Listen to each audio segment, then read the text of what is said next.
Good morning. Welcome back to Mac Acres. I'm so happy to have you with me this morning. So I've had a busy morning. It's 11:08 and I have been going for a while. So I am trying to can all of the dried beans that I have in my overflow pantry just so I can see and know what I have. And so I am on my second batch canning now, and I'll show you in just a minute, several jars laid out. I don't even know how many more rounds to do, but quite a few. So, and I've run out of quart jars. I ran out of quart jars. Goodness. So I'm gonna have to take a trip to Walmart. Does everybody do you guys can your beans in quarts only? Do you ever do pints? I feel like I'm kind of wasting my pint jars if I do that. Maybe not, but usually for beans, I would put them in a soup or a chili. I don't think I'm doing, the recommended 1 cup dry beans, doing the shake them up twice, 2 or 3 times, draining them, and then filling them up. And so that's the method I'm using. I feel like that's what's going to work best for me. You do what works best for you, or what makes you feel most comfortable. I've watched several YouTubers who I've watched for a while, and I trust their methods. They're still kicking, so this is going to work out well. But anyway, everything I've done in quart jars, but I'm out of quart jars, so I have to go get more because I still have an 8-pound bag of pintos. I have 3 or 4 2-pound bags of assorted beans, and then I have a couple of 1-pound bags of lentils and another bean. I really forgot what it is. I'd like to get all those canned up. I honestly don't know that I have enough hours in the day to get them all canned up today. And that's okay. I don't mind at all. We'll take it into another day. So now my challenge is, I don't know about where you live, but I don't have a huge house, which I don't mind, but makes it challenging for finding places to put things. So I'm trying to save my boxes. I've heard people recommend that so you can stack. So I think that's kind of what I'm going to do right now, and I'm literally going to put it in every nook and cranny that I can find.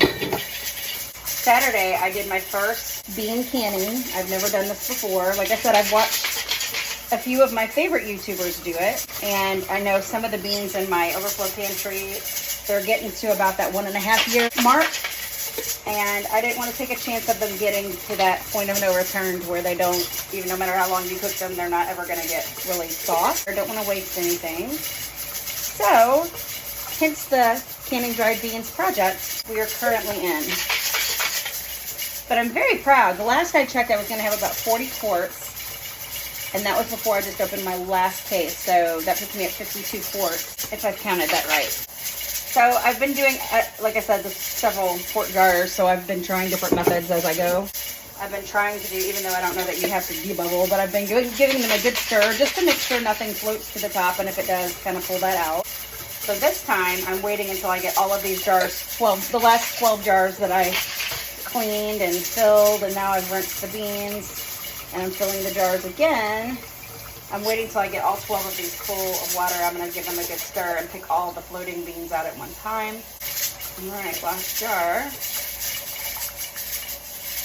Over the weekend, I know I've videoed a couple of times, maybe a couple weeks back, and I went to the Amish community near where I live.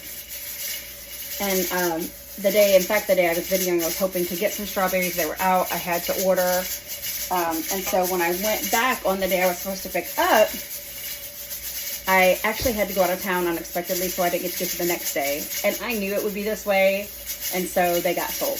Not a big deal. So I ordered some more, and I ordered 5 gallons. And so this past Friday, a couple days back, I went and picked up those 5 gallons. Let me just tell you, if you have never had a fresh strawberry, and I really don't even know what the difference is. Some of these were a little small. But not tiny. I mean, they were a nice, they weren't huge, but they were kind of a petite little strawberry. So cute. Anyway, I ordered some probably a month back just from a local farm in our area. And they were good, but honestly, I couldn't tell a big difference from what I would get at a grocery store. I guess, mentally I knew that they hadn't been sprayed with anything, so I felt good about that. But as far as the texture and the flavor, and in fact, some of them were even a little underripe because I just had that tart, kind of a... And so, anyway, we actually, unfortunately, I'm not proud to say, some of them sat in the refrigerator and they didn't get used up. I should have dehydrated them or made some jam with them since you add sugar to that anyway, but I didn't do it. Lord forgive me. So this time, Friday, I went and picked up the 5 gallons that I had ordered from the Amish community, and I got in the car and I thought, I'm just going to try one of these. I have no words. Like, I've never had a strawberry like it in my life. Not only were they were just super juicy, super sweet, but they were the softest, not slimy and not soggy, but the softest, most tender texture.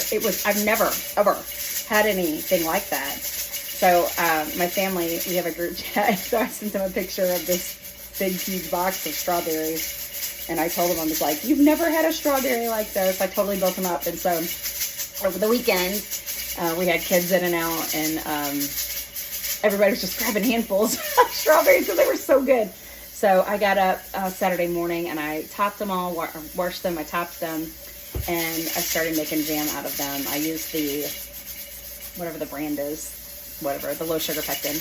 And so I ended up getting 20 pints of strawberry jam. So good. Some of them I did in half pints, things to give away for, sweet, kind of thoughtful gifts.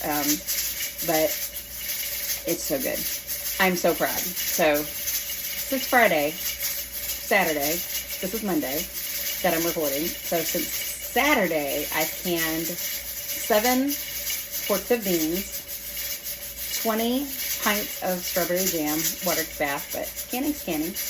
And then I have my next 7 in the pressure canner now, and I have a lot left to do. Let me show you.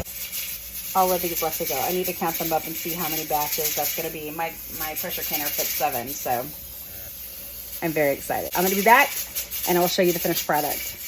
I have 7 jars in the bedroom, and then this is however many this is. 1, 2, 3, 4, 5, 6, 7, 21 additional jars. I have another batch in the pressure canner now, and by the time I'm done, I will have 56 quart jars of beans. These are mostly pintos. I do have some chickpeas, some large lima beans, and some navy beans. So yes, yes, yes.